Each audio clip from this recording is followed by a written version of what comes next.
Cast is now starting. All attendees are in listen-only mode. Welcome, everybody. My name is Rande Howell with Trader's State of Mind, and we're here to have some fun today. And we want to really find out, hey, are you ready to really become a trader? I mean, we're going to be thinking about that. But first, can you hear me? I'd hate to sit here and talk for an hour and find out that nobody can hear me. If some people would just simply put some yeses in the chat box, I would really appreciate it. Okay. Yep. Okay. The second thing is we just see a question coming in, and what traditionally I have done is I hold my questions toward the end, and I'm glad you wrote the question in because I will address it, just not right this second. That's the major thing. And outside of that, I'm ready to rock and roll. Oh, by the way, I want to tell you, it's really interesting. This topic, and particularly the video that I did with it on YouTube, has created a biggest controversy as I've ever seen in the world. I want to tell you something. Some people are doing some serious character assassination on me, and I did remove them from YouTube. But I also found a lot of people saying, coming and saying, no, this guy's. It got to be an enormous debate between really two sides. One seeing that, for whatever reason, I'm a stoic or this and that and the other. And other people saying, no, trade for a while and try to become profitable. And this guy's really talking to you in a way that you need to be talked to. Okay. Oh, and by the way, we are celebrating Perseverance rover landing on Mars today. That's the kind of, man, I love science fiction, like that stuff, man.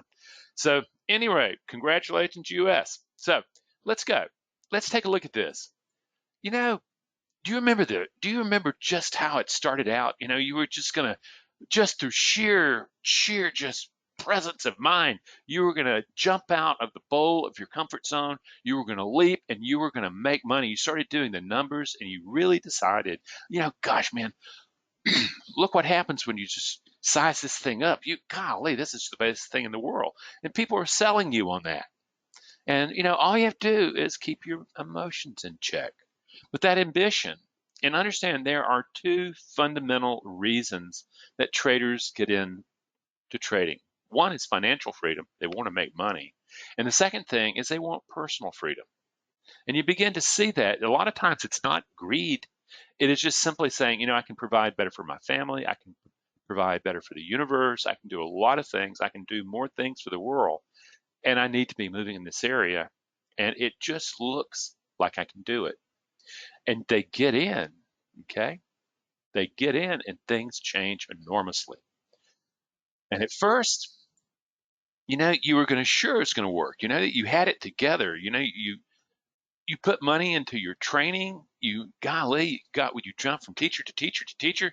You were looking for that thing that would be allowing you to really take that bull by the horns and win.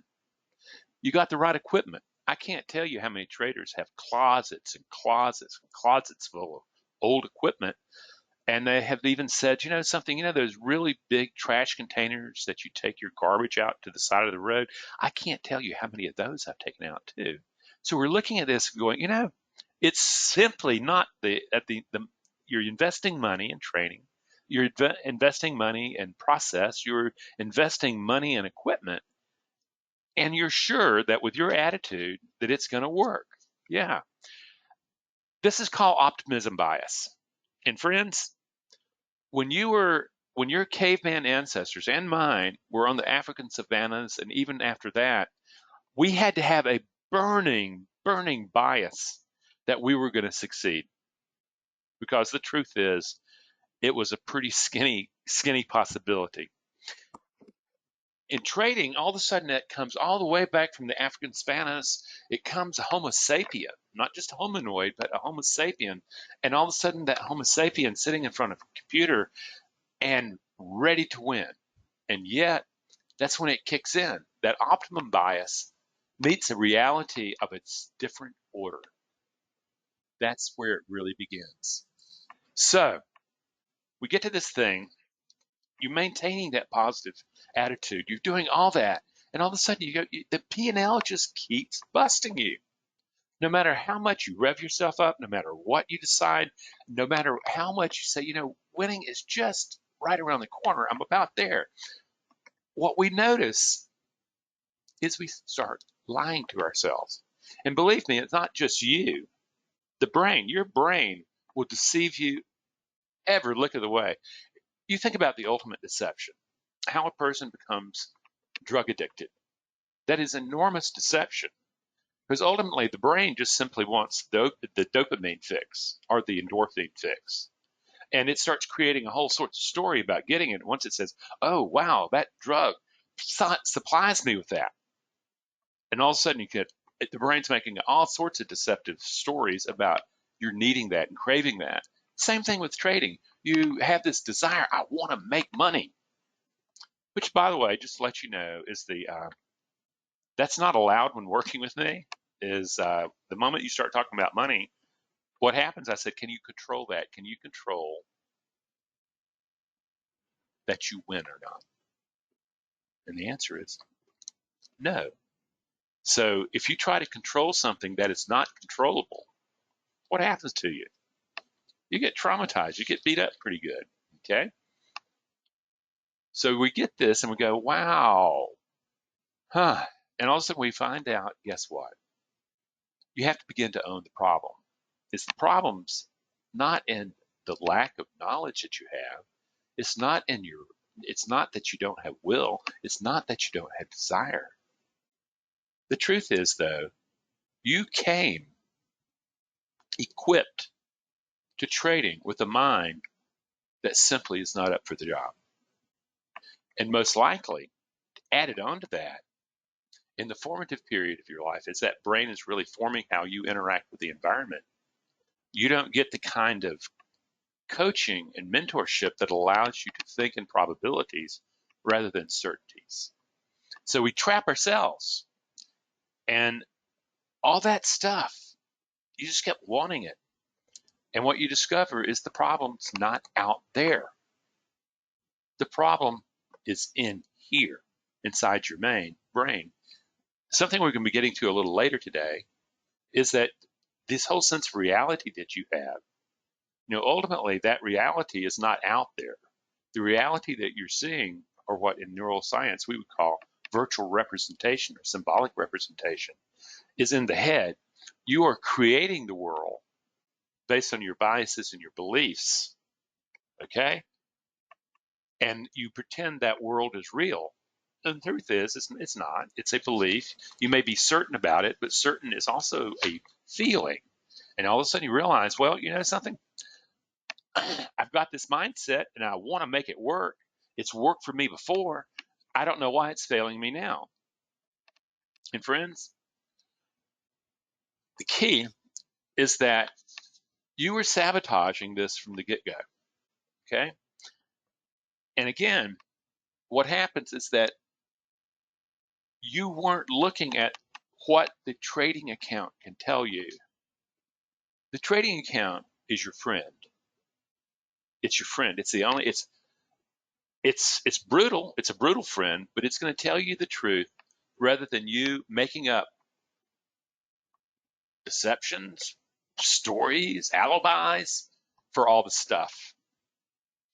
It's just like with this YouTube stuff. Is that people who have been around the game. I had a hedge fund manager decide to work with me today, and truth is he's profitable. His clients are happy, but what happens is what he understands is that he's leaving money on the table. There's something missing there, and he needs to find it, and he can't find it by himself.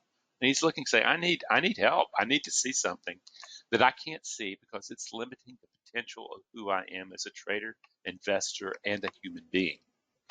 So there he is, and here we go, going, okay, wow. Now you're telling me that the brain that I brought and its conditioning is now sabotaging me. Yeah.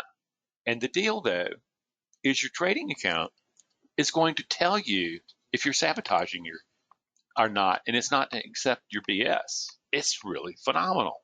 And I think this is why I've made some people mad on YouTube, and that's good. Here we are. This right here, this graphic, is the story of trading across the globe. There's a statement that 95% of traders lose money. What they don't say is the people who make money It's not the 5%, it's 2%. The ones who are consistently profitable enough to produce the kind of income that supports living. And yet at the same time, you carry that optimum bias with you, and you take that cognitive dissonance with you where you don't want to hear anything other than what your beliefs are, and you keep failing and failing and failing. And the difference is this, is that life goes on for a long time. Is that, my father smoked Camel unfiltered cigarettes for 52 years. And back in the times when you started really discovering the cigarettes were really not good for you, my dad stayed with Camel unfiltered because that's what he got used to. And people would say, Mr. Howell, don't you think you really ought to at least go to filtered cigarettes so they're not so bad for you? And he would look and say, I don't see myself. I'm in good shape. What are you talking about?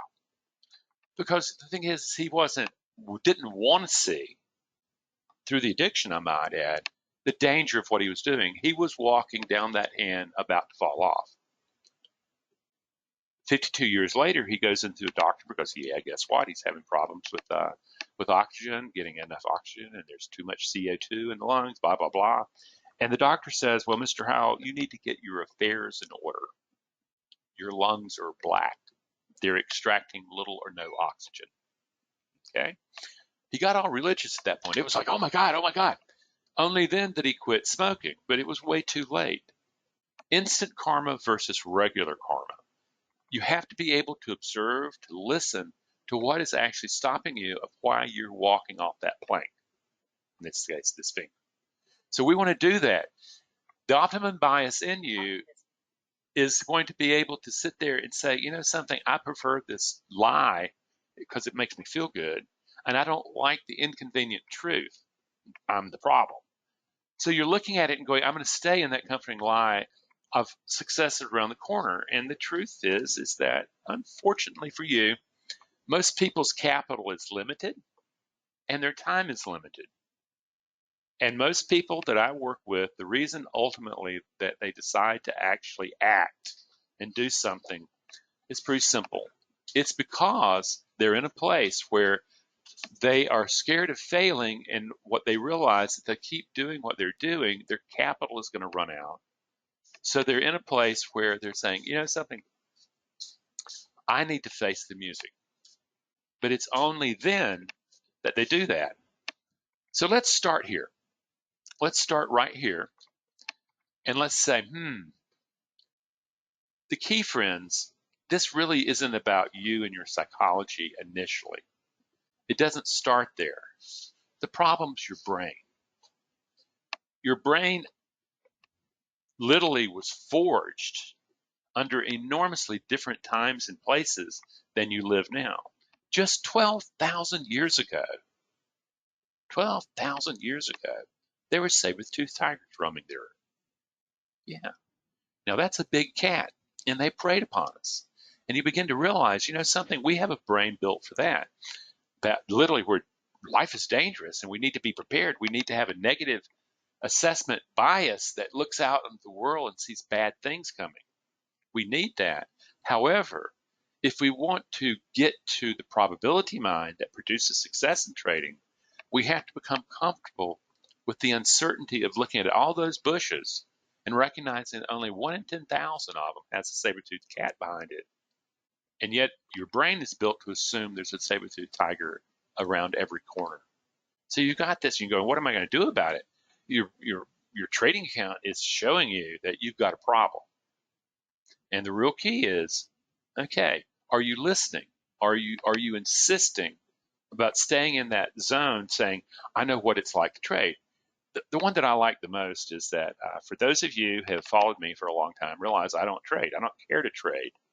I don't like trading. I like the brain on uncertainty. People come to me, and right now we have a full practice. It's not like, and it's all referral. So the thing is that they say, well, you can't possibly teach psychology if you've never traded. And I'm going, well, it's pretty simple. This is a compression of time, and what you're looking at is the brain on uncertainty and what the brain does under those circumstances. And can you help a person disrupt basically that appraisal that has you jumping into trades that you don't need to be, or an appraisal that has you not able to get into trades. That's the deal. And the truth is that it comes from your caveman ancestors. And it really looks like this. We have a fight, flight, and also, by the way, / approach motivation that is at the very core of our emotional being. When you look at something that the limbic system, the emotional brain, sees as dangerous, and understand the emotional brain was designed for the African savannas and for the dangerous world back then. It was not designed to live in a world of probability, that the big cat's not there. And ultimately, at the point of threat, okay, at the point of danger, there came to be something called the fight-flight response that originated in the amygdala. And when you see uncertainty and you're confused and you don't really know what's going to happen, what you're doing is you are fundamentally triggering the fight-flight response unless you know how to disrupt it. And before you know it, it can take various directions. It can take, I'm going to fight him. I'm going to show him. I'm going to take that threat and I'm going to make it smaller. I'm going to beat it to submission. We call that revenge trading. We call that over trading. Or it can say, I'm avoid, and you can't get into trade. You can't pull the trigger. Because ultimately the emotional brain is thinking, well, if he doesn't get in the trade, he can't, he's not at threat. So if I can keep him from getting in the trade, emotional brain wins. Meanwhile, you're going, oh man, the thinking brain really wants to get in that trade because it was a really high probability trade. And that's the kind of stuff I need to be doing. Or even worse is the one where scarcity thinking, what I have is going to be taken from me, stops you from staying in a trade, and you get out when they just turn black. I hate that. That's all derivative, not what you learned in your families. That's derivative of what evolution planted and carved in you.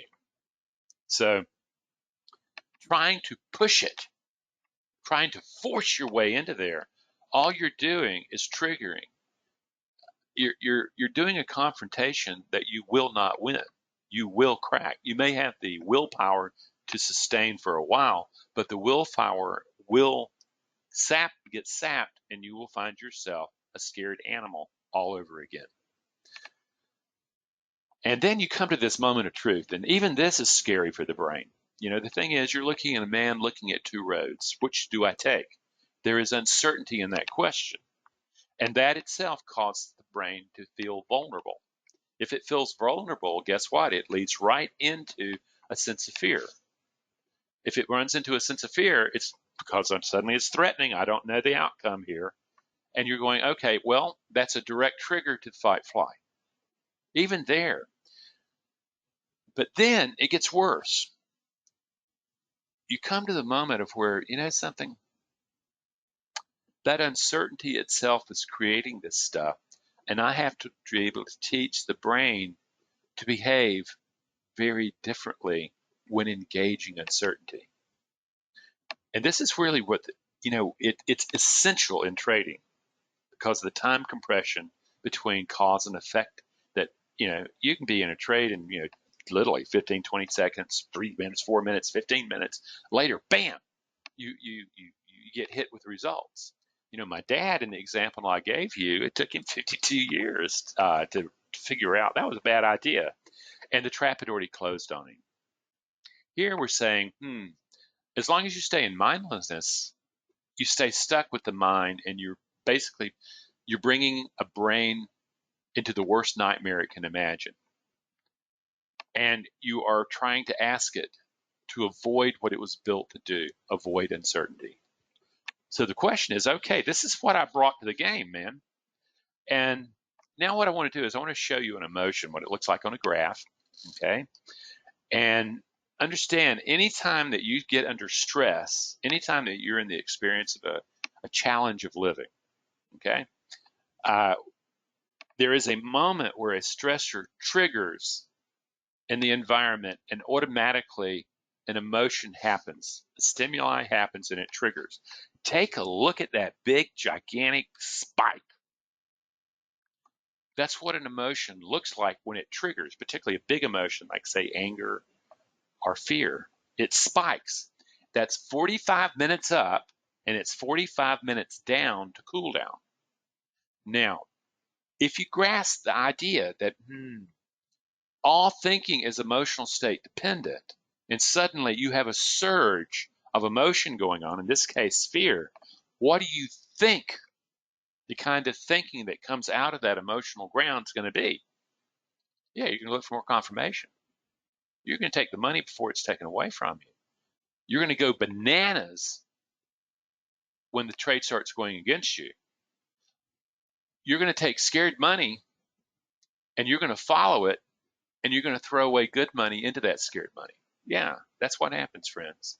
And you think about it, like overtrading. We've been talking about the fear, but overtrading, the eagerness, the lust, the eagerness, the greed is really, you want to hunt the quarry. You want to hunt the quarry. You want to go after it. You want to get it while the going's good. And the truth is there's a rule. No, the markets will show you what it's willing to give you. You're not a stalking predator. You're an ambush predator. That's the whole point.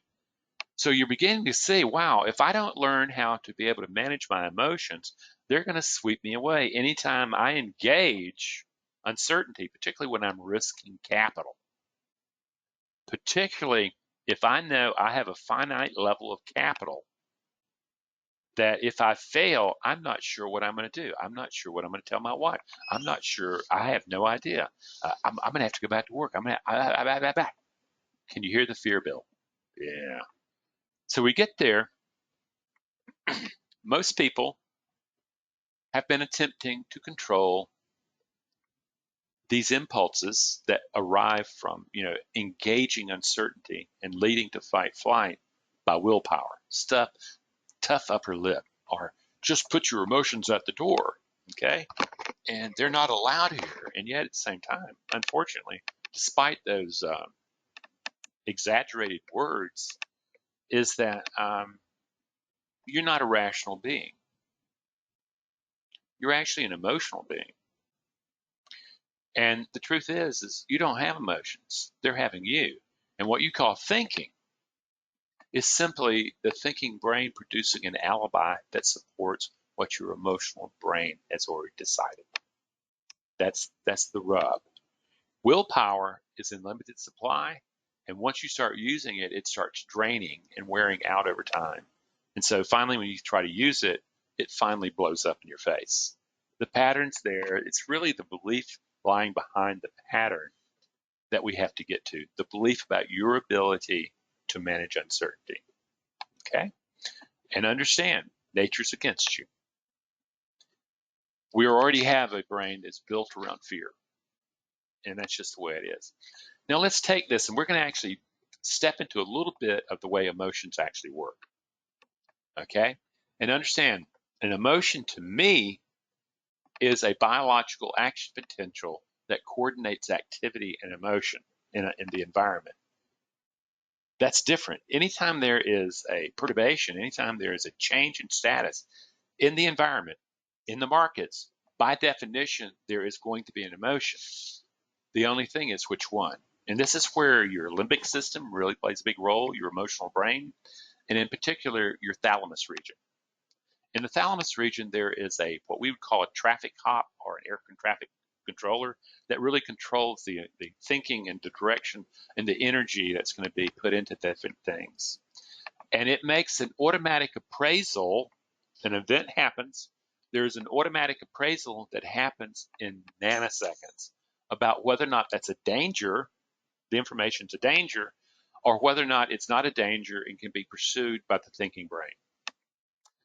Now, based on history and all this evolutionary psychology that we've talked about, it's easy for that appraisal machine to be biased toward, oh my God, I need it. This is dangerous. It will trigger that, and it'll take the low road. It'll lead to the amygdala. It'll lead to the activation of fight flight, which is the emotions that lead to action, to behaviors, and all those things of freezing, of jumping into trades, all that stuff. But it's at this moment of appraisal, because at the moment of appraisal, that traffic cop makes a decision about where to route the sensorial data. If it sends it the low road to the amygdala, it takes, get this, 0.003 seconds, nanoseconds. However, if it sends it to the thinking brain, it takes microseconds, a quarter of a second at best. So you've got something that's already fired in the amygdala, already lit up the fight-flight stuff. Chemistry's already boiling, and it's already going into your system. And then a lifetime later, by these numbers, the information gets to this thinking brain where it can be deliberated. That's an emotional hijacking. And if it's dangerous enough, the traffic cop just simply stops all information going to the thinking brain for appraisal. And you hit the emotion, you hit the action, and boom, you're gone. It's at that appraisal moment, friends, that is what has to change. Right now, you have automatic appraisals that you've inherited from our caveman ancestors. You have those same automatic appraisals that have been reinforced by family learning and identity learning as you're growing up in your formative period and your brain's organizing how you respond to the conditions and challenges of life. So it's right here. It's right here. And this becomes what I call response ability. It's easy to respond to the traffic cop going down the low road. It happens automatically. But to be able to disrupt that and to be able to say, no, I'm going to respond in a thoughtful way, that takes work. That just isn't magical thinking where I'm going to think up a few visualizations and affirmations and positive thinking and everything's going to be hunky-dory. Those never touch the automatic appraisal, meanings, beliefs that are limbic in nature. This is where we have to start changing the responsibility, because otherwise you're never going to be able to change the response you currently have to the management of uncertainty. We need to change it. How do we do that? Well, the very first thing is this, is what I ask you to recognize: there is no such thing as freedom from emotion. The only time that you don't have emotions is when you're dead. And I'm not wishing that on you, okay? However, once you grasp, oh, you mean I just can't leave emotions at the door? No, you can't do that. That sounds good and makes men virulent. But the truth is, it's dangerous. It's dangerous advice. What you can have, though, is freedom of emotion. And this response ability, you can begin to say, how do I want to respond to uncertainty? The good news is that you can train yourself to respond very differently from a sense of curiosity rather than from fight, flight, a position of patience. Completely different animal, and that can be trained. That's the good news. And really, when it comes down to it, boy, why do I need to do this? It's very simple. All thinking is emotional state dependent. If you came to recognize that, fundamentally, what we call the emotional brain, the limbic system, your neocortex, the thinking brain, actually grew out as a tumor from it.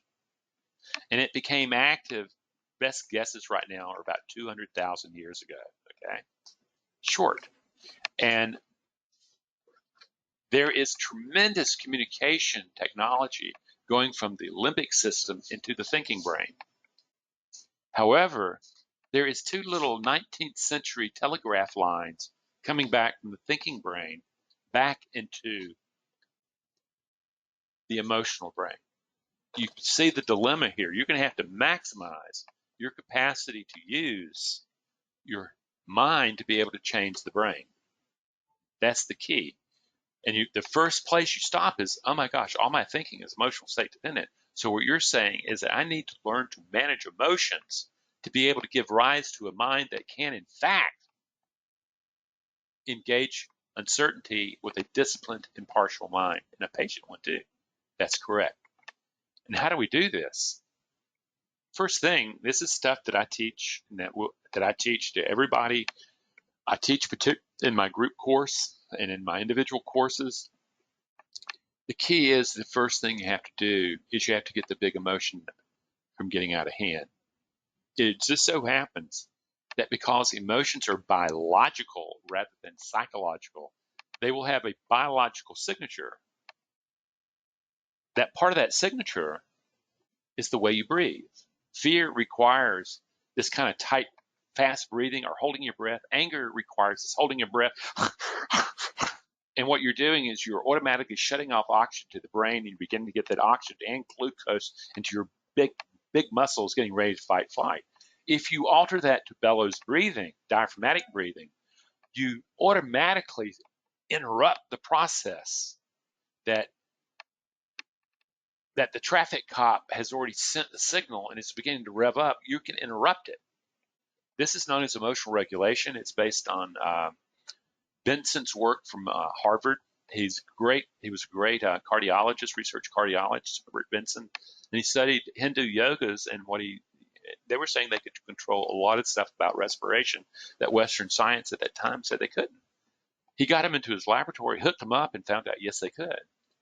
And what he did is he stripped out the religion, the culture, and he found out that it was breath and muscle relaxation that was doing the job.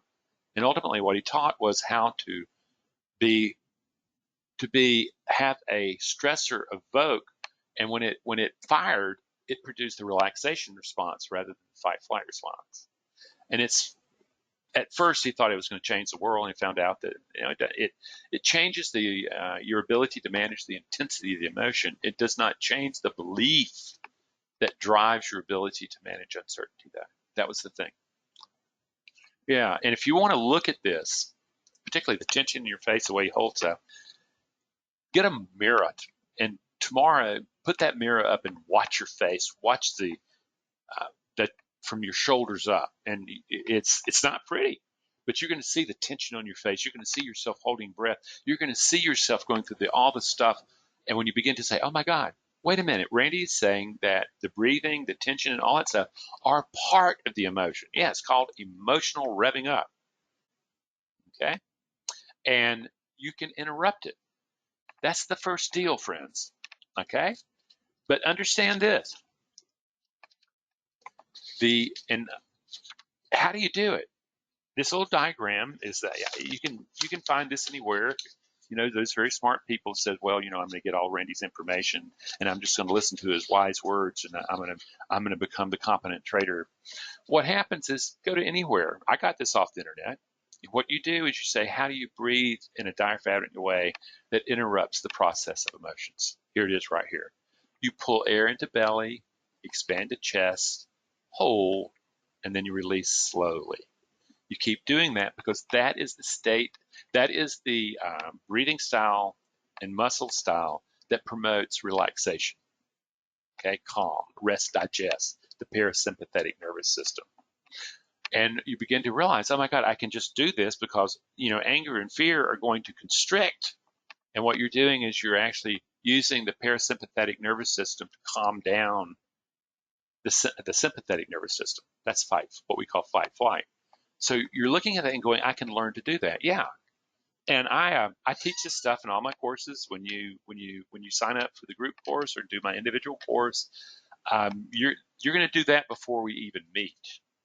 And to get into my group course, you need to have been studying this and working with this and beginning to retrain the way you breathe under stress 2 weeks before you actually show up for class.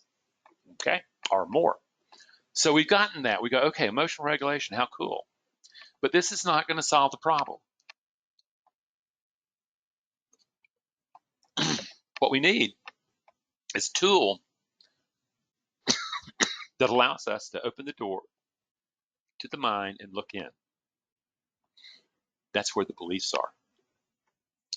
That's where the beliefs are that you've probably hidden from yourself about your ability to manage uncertainty. Particularly if you're an alpha type, who in the world would acknowledge fear? when alpha types generally are driven by a need to matter, and they do it by conquest. Okay, but in developing it, you develop the sense of observation, of mindfulness, or metacognition.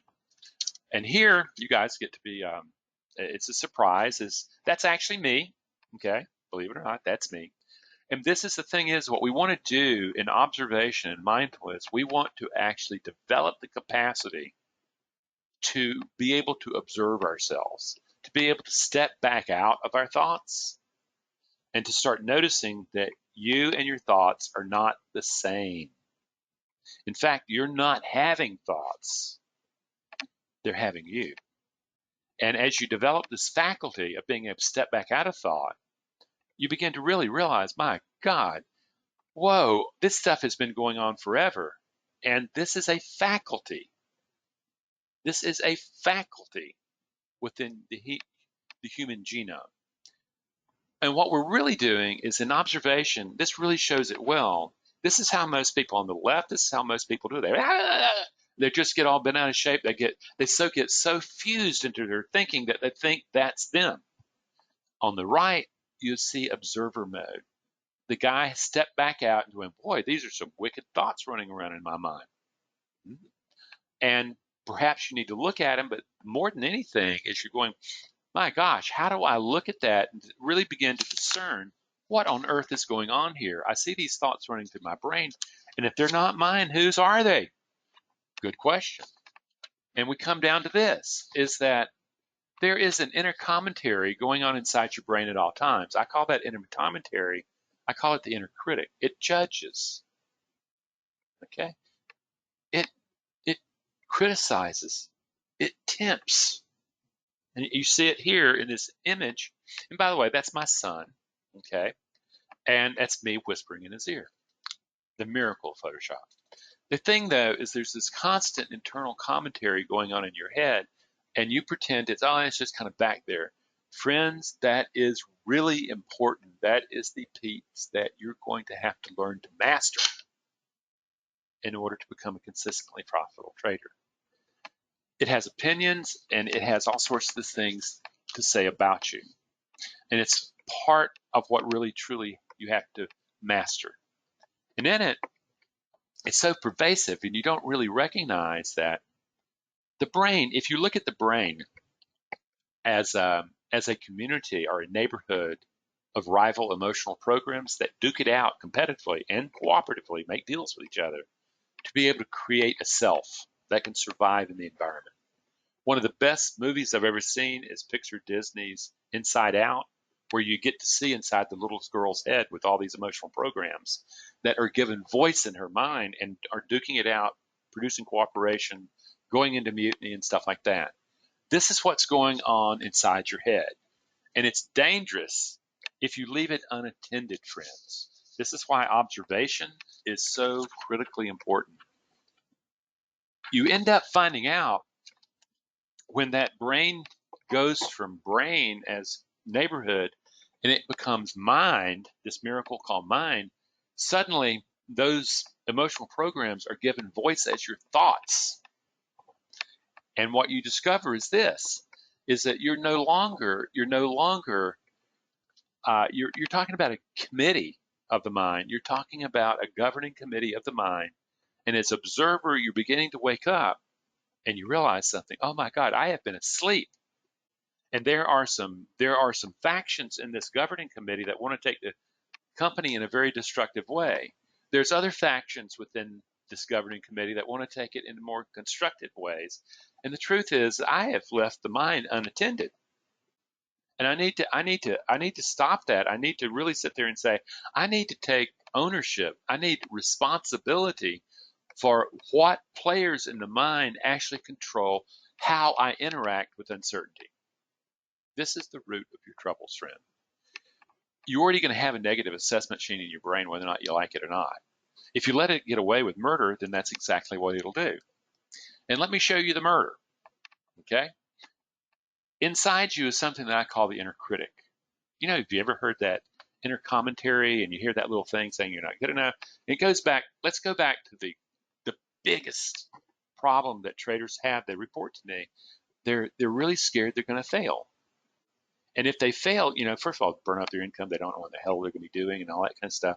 But if they fail, they're going to be a loser. Oh my God, there it is.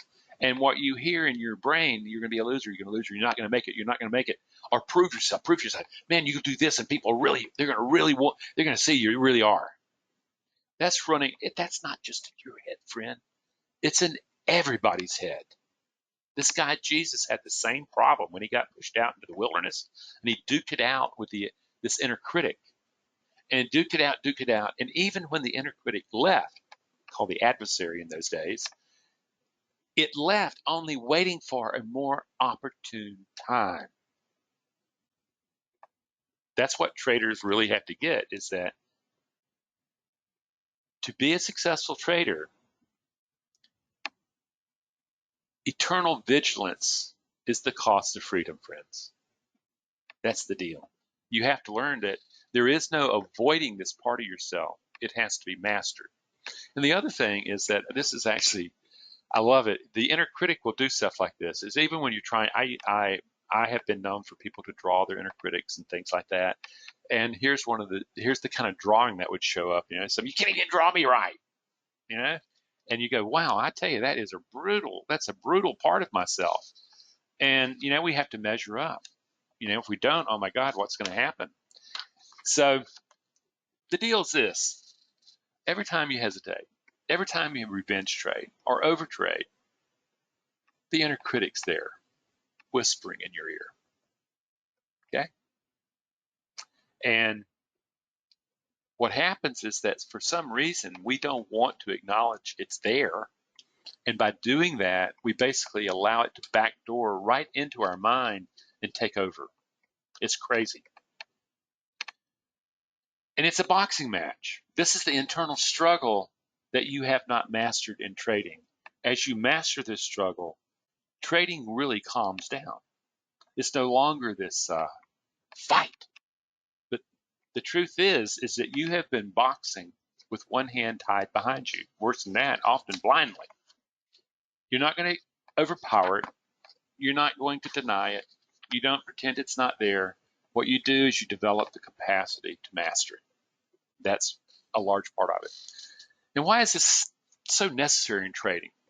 It's called time compression.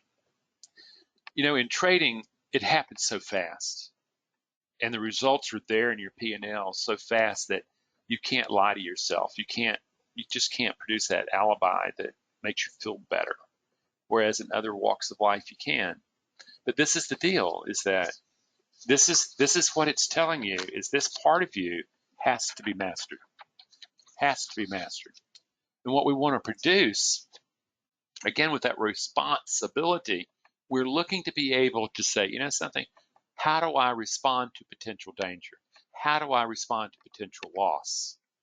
And the whole key is that if you leave it to nature's way, to evolution's way, it's not going to be pretty.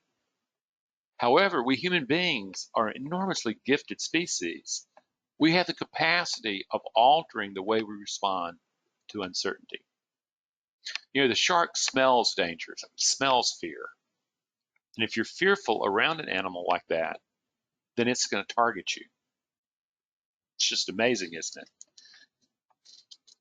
Now, the other thing is that this is the piece that really gets people, is that the brain creates the mind.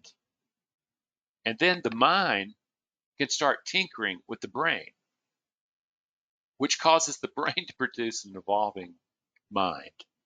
And MC Escher is showing you this in this drawing of where literally one hand is drawing the other hand as it evolves. It's the same thing that happens in trading, is you have to begin to take on the responsibility of forming the mind that you're going to engage with uncertainty and quit the stupid talk, quit thinking that it's just going to be some teacher, some holy grail. No, it's you. It's in the rough, but you're the one. And what ultimately we do is we teach you these emotional programs through a process called reconsolidation. We find the ability for you to be able to find discipline, courage, self-soothing and impartiality as a way to respond to uncertainty rather than the old fear-based or aggression-based stuff. That's what we're teaching. And the real key is that it can't be done just through visualization. It has to be done where you're really putting it face to face, and you train yourself, okay, from what you were given by nature for survival to a new warrior, a new different kind of warrior, a new kind of player that recognizes probability, and it changes the meaning of loss. Losing to the people that I teach is simply landing on the wrong side of probability. Winning is only landing on the right side of probability. It's no big deal. As a matter of fact, you're taught to have gratitude for when you follow your rules. That's real victory. Because if you control your performance, the performance will take care of itself. So what you really get is the world out there, the world of trading is always going to be, life is going to present challenges to you. They're just going to happen. That's life. Whatever explanation you want to give, I just simply know challenges show up in your lap, whether or not you like it or not. And from my standpoint, I've chosen to believe that they're there to hone and to carve me into more a higher effective person. And what you change is the mind that engages the challenges of life, the challenges of the unknown, the challenges of uncertainty, the challenges of saying, something, this belief I have about losing, it's just not serving me well at all. And then you just thought, wow, this belief I have about winning, making money, is not serving me well at all. I need to have beliefs rooted in performance. That's when you start creating the mind inside that is very adaptive to being able to be consistent and profitable in your trading. And then the miracle happens. And I'm kind of with Stephen de Colbert. This is my favorite series of movies of all time. You end up growing the mind that you bring to manage uncertainty. You find, Aragon was born to be king, but he had to achieve that destiny. Certain people who had deep sense of compassion had to be there to be able to carry the ring. There needed to be wisdom. They needed to be love. They needed to be the spirit of a warrior. Okay? They needed to think clearly. All that. And you're beginning to see all these live within you. The reason this franchise is so powerful is that it was able to take archetypes, Jungian archetypes, and show them through actors that the fight of the journey. And you've entered a journey, and as long as you're in trading, you're going to be on a self-mastery journey. And if you don't develop yourself from where you are, victory is really hard to get. So our invitation is to wake up, just to wake up and get real, and to start saying, it's my responsibility. If I choose to be a professional trader, I also am choosing to organize the brain and the mind to react very differently to uncertainty. Not produce a bunch of excuses and attack the trader psychologist on YouTube, but no, actually change yourself. I'm not the problem. The problem is the guy's mind. So how do we do that? Well, it's right here, is that ultimately, once you get past all my free stuff, you realize that my free stuff is really all about telling you what the problem is so that you have a clear understanding of the problem rather than this crazy stuff that people teach you about it.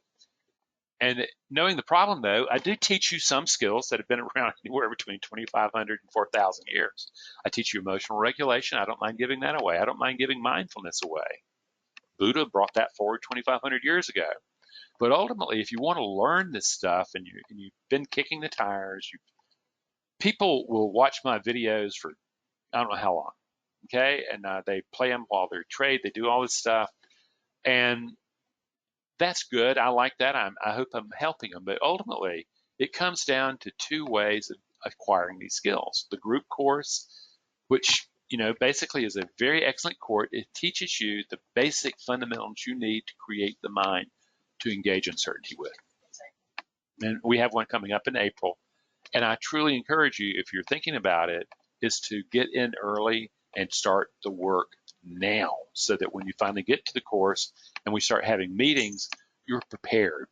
Because, like I said, the emotional regulation part is rote training. The other thing is that we have an individual course that is far more comprehensive and very more personal. It comes with 10 sessions with me, and they're all on Skype, and it's very personal, and it lasts for 3 or 4 months. The group course lasts 2 months, 5 sessions over 10 weeks. And the thing is that when it comes down to it, most people have been trading and blown up or really hemorrhaged cash for a long time before they come to the idea that, something, I need to actually find someone who actually knows how to equip you to change. And what I ask you to do is go to the website, really dig deep, get my books, read, and decide, is this a guy that I'm willing to work with, and try to figure out if I can trust him. If you're at a point of going, if you're seriously considering the individual course, get a free consult. We to be honest with you, we just don't have very many time slots anymore, and I can't just get calls and just talk for an hour to someone who just wants to spill his guts to me. Now, this is really about, I need to evaluate Rande Howell, find out whether or not I think he can help me, and I might add, I'm evaluating you to see if I think I can help you.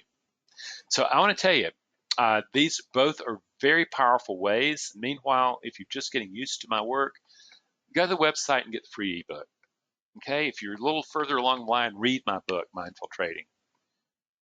There's all sorts of things. You put lots of free resources, lots of just content-rich site. Take a look at it. And I want to thank you for coming. And if you have questions, here's the one from, hello, Randy. I have an impulse behavior. Could you advise me on some tips so that I can practice in my trading day? Yeah. First of all, breathe. Is that impulse, I can promise you, is the impulse to act is happening way before you think it's happening. You may, if you go into the trading day and are thinking, I'm going to make some money today, you've already shot yourself in the foot. You were there to perform, okay? That's what you were there. The other thing is that there are a number, we do a lot of stress inoculation work where we're training a person to start experiencing stress. And then as the stress builds up, we build a corollary path right beside that old neural path that interrupts the path and brings in a different belief system into that moment. That's the more sophisticated end of my work. But the major thing is that if you were to just simply start relaxing your body as you trade, and you were also breathing, and if I were you, particularly if you're impulsive, most likely when you enter your trade room, you've already primed, okay? And you need to be looking at the tension in your body. You need to be looking at the way you breathe, and you begin to go, okay, I can interrupt the impulse that way. Now, getting at the belief that's driving it, impulse is about, I want to make money, I need to make money, it's almost lust or greed, and that's a deeper question, and that's not going to be fine words to tell you that changes the world, but that's some neural surgery. Okay. If you have any other questions, this is the time to do it, or comments or anything. Okay. Hi, Randy. Thanks for your video explanations about emotional control. I always see your videos on YouTube. Yeah, Neri. Well, thank you. Thank you very much. And something, Brazil, it's interesting. I really was shown why I have very little Brazilian people in my work. Is the guy said to me when he was thinking about it, he says, Randy, the problem is that your course is the cost of a car in Brazil. And I had people from India say, Randy, your course is the cost of a small house. And and what can I do? But I really appreciate it, and I wish you well. I really do. And keep looking at the videos. I get feedback all the time from people who say that they've become profitable watching my videos. Then it's just like, that was news to me. Okay. You're the last person that the traders contact. Yep, that's it. Do traders have to pay the price first before they consider your course? I wouldn't necessarily say pay the price. They have to get hit so hard that they conclude very clearly that what they're doing isn't working. It's very similar. My background is public mental health, and I've worked with addictions. I've worked with at-risk populations, and in addictions, what happens is that there's a curious place there where the person with an addiction problem has to hit the concrete so hard that it scares them and makes them go, oh my God, if I don't get something done with this, it's going to kill me. Okay? But not so hard as to actually kill them. And if you're in the addiction field, what you realize that you're going to lose about 70% of the people you work with through not just suicide, but through crazy behaviors and things like that. And that number works well with what I've got. Do you think drinking coffee during trading time affects our body? Oh God, yeah. That's speed. That's caffeine, my friend. Is that the compromise, the place that I'm at with that is I personally have to have 1 cup of coffee, and you're talking about a guy who used to drink 2 or 3 pots of coffee a day back in my other years. But I drink 1 cup of coffee in the morning, and I need that for cranking up. And my wife can tell you that if I don't have that cup of coffee, it's just not a pretty day. I'm not a pretty sight. What I do not like is when traders develop a dependency on caffeine to be able to stay at an alert stage. When you're taking an amphetamine, which is what caffeine is, you are going to have a crash. Whether or not you like it or not, it's going to crash, and it's not going to be pretty. I'd rather find a place where you can stabilize a certain level of arousal, which is what the caffeine's doing for you, and to keep it there and to monitor it. And later in my courses, a lot of people will do it with heart rate monitors, where they're saying, I need my heart rate in a particular range. I can't be too calm, heart math, to trade, but I need it elevated a little bit so I'm alert, I'm focused, I'm ready, but I have not activated the fight-flight response. So that's ultimately what you're gunning for. But yeah, too much coffee is dangerous. You're going to pay for it. I have ADHD. Is trading very ever possible? It's difficult, friend. I have worked with a number of people with ADHD, and I've had a couple. I've had a couple guys with ADHD and significant ADHD. That's just not a little distraction, but like a motor, that type of thing. Is that they were able? They really took care of their diet. They really looked at that, and they were able to bring it back down. I mean, like red dye is gone from your diet, that type of stuff, and sugar is gone from your diet. And ultimately, it can be done. I've seen it done. The odds are not in your favor, okay? And and at the same time, if you have ADHD and you take an amphetamine, what you're going to notice is that you slow down, okay? If I take an amphetamine, I speed up. That's one of the biggest differences you can tell. And suddenly the amphetamine is very different in your body from the person with true ADHD. And with getting yourself in that zone can lend you to, yes, you can trade, but you have to be incredibly careful. You would probably not be trading for more than an hour a clip, and then you would be getting your body back in management. And by the way, I don't think anybody should be trading for more than an hour and a half, an hour and 15 minutes at a clip anyway. It sucks all the glucose out of the brain, and it needs 15, 20 minutes to recover. Going back to the gas station, put some more glucose in there. Do you think meditation has its place with emotional regulation? God, yeah. Particularly, understand I'm going to be very focused when I'm talking trading. I'm talking mindfulness meditations. If you're talking about having a spiritual component to preparation for the day, you're probably going to have different kinds of meditation, mantra driven, breath driven, visual-driven type of meditations that get you closer to a sense of your divine. At the same time, the mindfulness stuff, first of all, I meditate a lot, okay, a lot. And I also take breaks where I interrupt my process during the day and I breathe myself down. And this is like 3 or 4 minutes at a time type of stuff. But meditation is critical, because what happens is in meditation, you start hearing the inner critic more clearly, and you start beginning to separate from that, and you begin to start having the ability to start kind of checking out and figuring out the forces in the mind. It's much more powerful. So thank you. I have enjoyed myself. It's been a lot of fun, and I'm going to go have that proverbial glass of wine now. And meanwhile, I wish all of you a great life. I wish you great trading. And if you're following this, get a mirror and watch yourself in the mirror, trade tomorrow, and be prepared to go, oh my God. Okay? Anyway, goodwill, friends. Be well. Take care.